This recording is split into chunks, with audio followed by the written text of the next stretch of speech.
My dear brothers and sisters, welcome to the other classroom.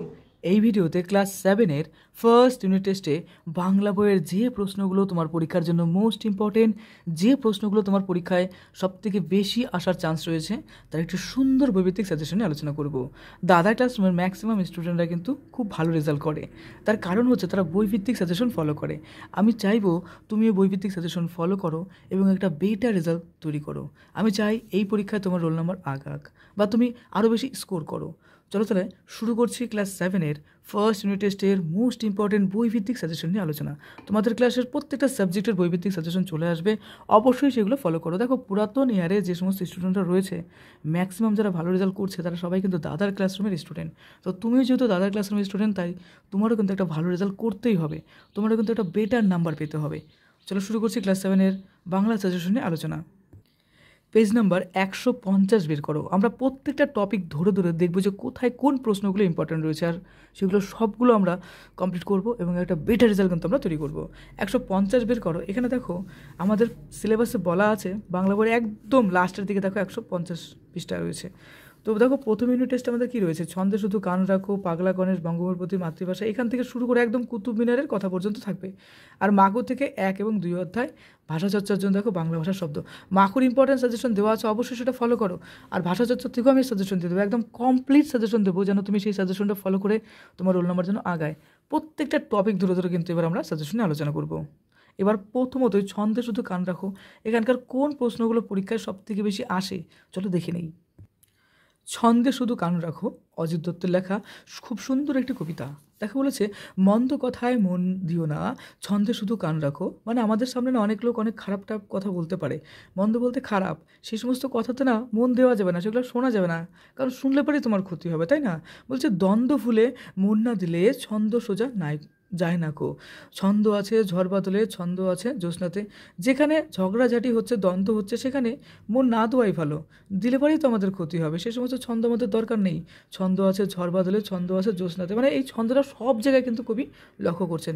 ওকে, এবার চলো আমরা important প্রশ্ন দেখে নিই। দেখে পেজ নাম্বার 2 আছে, পেজ নাম্বার 2 বের করো। এখানকার এই প্রশ্নগুলো পরীক্ষার জন্য ভীষণ ইম্পর্টেন্ট, যেন মিস না হয়। এখানে দেখো প্রথমত 1 নম্বরের সবগুলো প্রশ্ন ইম্পর্টেন্ট। তো দেখো 1-এর 1, 2, 3, 4, 5 খুব ইম্পর্টেন্ট, এগুলো কিন্তু পরীক্ষার জন্য ভালো করে প্রিপারেশন করে রাখবে। ওকে, আর অনেকবার রিভিশন করবে, একটা সেরা রেজাল্ট তোমার করতে হবে, সবথেকে সেরা রেজাল্ট। ওকে, তারপর 4-এর এই প্রশ্নগুলো তুমি পড়ে রাখবে। হ্যাঁ, এবার চলে আসছে দেখো পরের পৃষ্ঠা নম্বর 3 বের করো। 3 পৃষ্ঠার এই প্রশ্নগুলো দেখো, 10-এর সমার্থক শব্দ লেখো।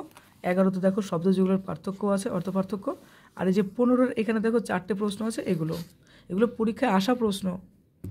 এরপরে দেখো পাগলা গণেশ অর্থাৎ শীর্ষেন্দু মুখোপাধ্যায়ের লেখা, এখানকার মোস্ট ইম্পর্টেন্ট প্রশ্নগুলো কী কী, পশ্চিমবঙ্গের বিভিন্ন স্কুলে কোন প্রশ্নগুলো সব থেকে বেশি আসে। দেখো 1-এর সবগুলো ভালো করে প্রিপারেশন করে রাখবে।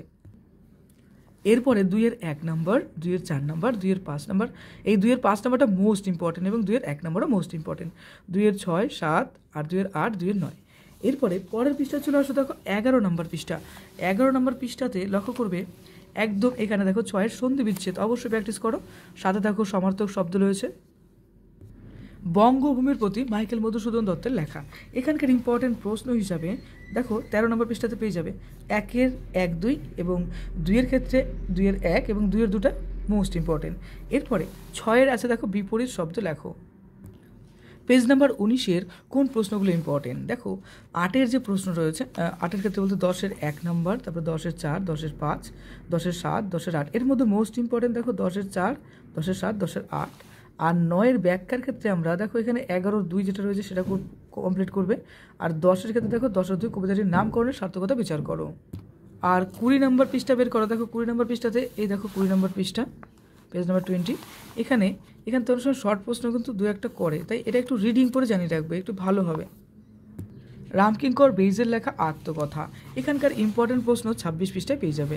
তো 26 পৃষ্ঠায় দেখো এখানে 4-এর 1, 2, 3, 4 এবং 6-এর ক্ষেত্রে 6-এর 1 নম্বর। এরপরে চলে আসছে দেখো পরের পৃষ্ঠা 27 পৃষ্ঠা। 27 পৃষ্ঠায় একদম উপরের দিকে একটা প্রশ্ন আছে, দেখো 6-এর 4 নম্বর, এই প্রশ্নটা ইম্পর্টেন্ট রয়েছে। পরের দেখো আঁকা লেখা মৃদুল দাশগুপ্তের লেখা, এখানে 29 পৃষ্ঠা বের করো। 29 পৃষ্ঠার ক্ষেত্রে দেখো 2-এর এই প্রশ্নগুলো ইম্পর্টেন্ট রয়েছে।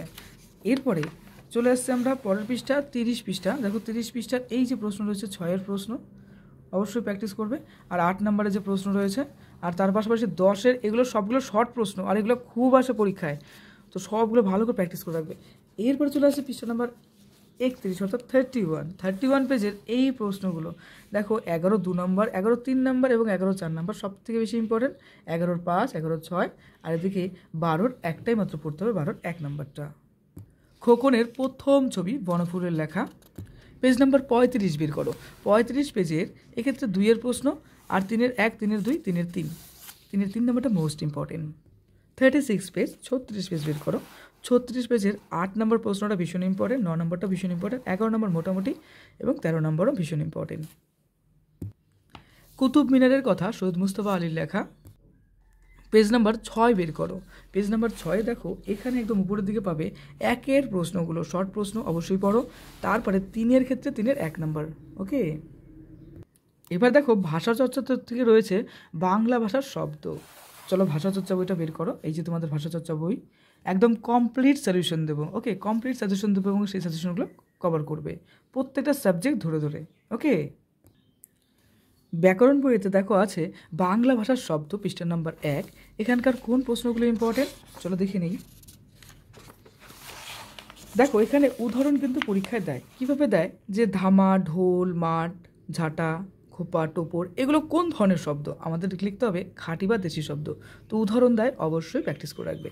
এবং উঁচু ক্লাসেও কিন্তু এই উদাহরণগুলো কাজে লাগে। এমনকি অনেক সময় অনেক চাকরি বাকরি পরীক্ষাতেও কিন্তু এগুলো আসে, যে কোনটি কোন ধরনের শব্দ।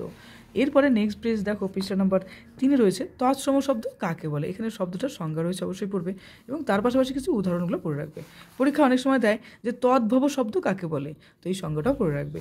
এবং এক্ষেত্রে দেখো পরিবর্তনটা কিভাবে হচ্ছে, দেখো গাত্র থেকে গায়ে, তারপরে গা, হস্ত থেকে হত, তারপরে হাত, মৎস্য থেকে মৎস্য, তারপরে মাছ, চন্দ্র থেকে চন্দ্র, তারপরে চাঁদ। এগুলো হচ্ছে পরিবর্তন হচ্ছে। দেখো সংস্কৃত থেকে প্রাকৃত, প্রাকৃত থেকে বাংলা ভাষায় এসছে। তার মানে আমাদের বাংলা ভাষার শব্দ আমরা যেটা বলি চাঁদ, সেটা কিন্তু সংস্কৃত থেকে চন্দ্র থেকে এসছে। যেরকম মাছ বলে, সেই মাছটা কি সংস্কৃত শব্দ মৎস্য থেকে এসছে। এইভাবে কিন্তু অনেক কিছু পরিবর্তন হয়ে আমাদের সামনে এসছে, তাই না? একরকম আরও কিছু উদাহরণ রয়েছে, এগুলো পড়বে, ওকে। পেজ নাম্বার 5 বের করবে। পেজ নাম্বার 5-এর দেখো এই যে উপরের দিকে, এগুলো একটু জানবে, জানার জন্য অবশ্যই দরকার রয়েছে। আর সংজ্ঞা হিসেবে অর্ধতৎসম বা ভগ্নতৎসম কাকে বলে, এই সংজ্ঞাটা খুব ইম্পর্টেন্ট, পড়ে রেখো। একদম তুমি যেহেতু খুব ভালো রেজাল্ট করবে, তার জন্য তোমার সব কিছু ভালোভাবে কনসেপচুয়াল পড়তে হবে, হ্যাঁ। আর একটা বেটার রেজাল্টের জন্য সব ব্যাপারে স্ট্রং হতে হবে। এই জন্যই আমি সম্পূর্ণ সাজেশন তোমাদেরকে দেবো। আর আমি চাই তুমি একটা বেটার জায়গায় পৌঁছাও লাইফে। 6 নম্বর পৃষ্ঠা বের করো। এখানে দেখো বিদেশগত, দেখো বিদেশগত তো বিদেশ থেকে কোন শব্দগুলো এসছে সেই ব্যাপারে কিছু বলা হচ্ছে। যেরকম আরবি থেকে আসছে, ফার্সি থেকে এসছে, এই শব্দগুলো একটু দেখে রাখবে।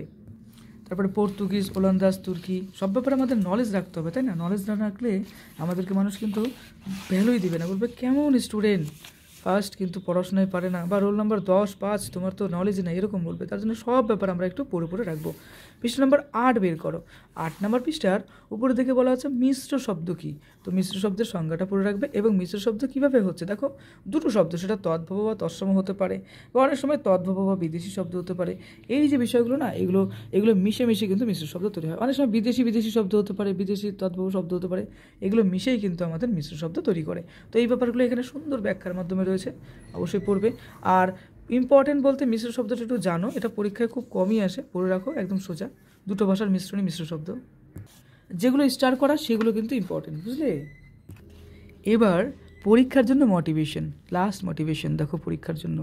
বাংলা তোমার নিজস্ব ভাষা, তাই না? তাই বাংলার কবিতা, গল্পগুলো ভালো করে বোঝো এবং নিজের মনের মতো তৈরি করো।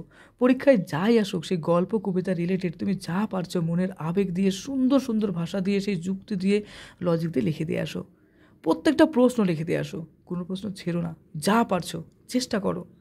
সেই সব থেকে সার্থক, সেই সব থেকে টপার, সেই সব থেকে ভালো রেজাল্ট করবে, যে প্রত্যেকটা জায়গায় কী করবে, নিজের পরিশ্রম দেখাবে এবং চেষ্টা করবে, কখনো হাল ছেড়ে দেবে না। যা পারছো পড়ো, আর পরীক্ষার টাইমে প্রত্যেকটা সাবজেক্ট যতটা পারছো রিভিশন করো। দাদার ক্লাসরুমে পড়ো, দাদার ক্লাসরুমের ম্যাক্সিমাম স্টুডেন্টরা কিন্তু টপার লেভেলের। তাই তোমার কাছেও কিন্তু আমি একটা বেটার রেজাল্ট আশা করি। অবশ্যই মন দিয়ে পড়বে, ওকে। তোমাদের ক্লাসের এই যে দেখো এখানে আরেকটা টপিক থেকে গেল, সেটা হচ্ছে কি মাকু গল্প। মাকু গল্পের জন্য আমি এক্সট্রা একটা সাজেশন ভিডিও বানিয়ে আপলোড করে দেবো, তুমি সেটা মন দিয়ে পড়ে নেবে, ওকে। তোমাদের ক্লাসের অন্যান্য সাবজেক্টের সাজেশন দিয়ে দিয়েছি, সেগুলো অবশ্যই ফলো করো বইভিত্তিক। এবং তার পাশাপাশি মডেল কোশ্চেন সেট, আরও অন্যান্য নোট সব দেওয়া হবে, সবটা ফলো করবে এবং একটা বেটার রেজাল্ট কিন্তু তোমার করতে হবে। তোমার কাছে কিন্তু আমি একটা বেটার রেজাল্ট চাই। দাদার ক্লাসে নতুন হলে অবশ্যই সাবস্ক্রাইব করে দাও, আর এই ভিডিওটা তুমি তোমার বন্ধুবান্ধবী সবার মধ্যে শেয়ার করে দিও। আর স্কুলে বা অন্যান্য জায়গায় সব জায়গায় কিন্তু দাদার ক্লাসরুমের কথা বলবে যে একটা খুব সুন্দর চ্যানেল আছে যেটা আমাদের খুব হেল্পের কাজে লাগছে। ওকে, পরীক্ষার জন্য তোমাকে জানাই বেস্ট অফ লাক, খুব ভালো থেকো।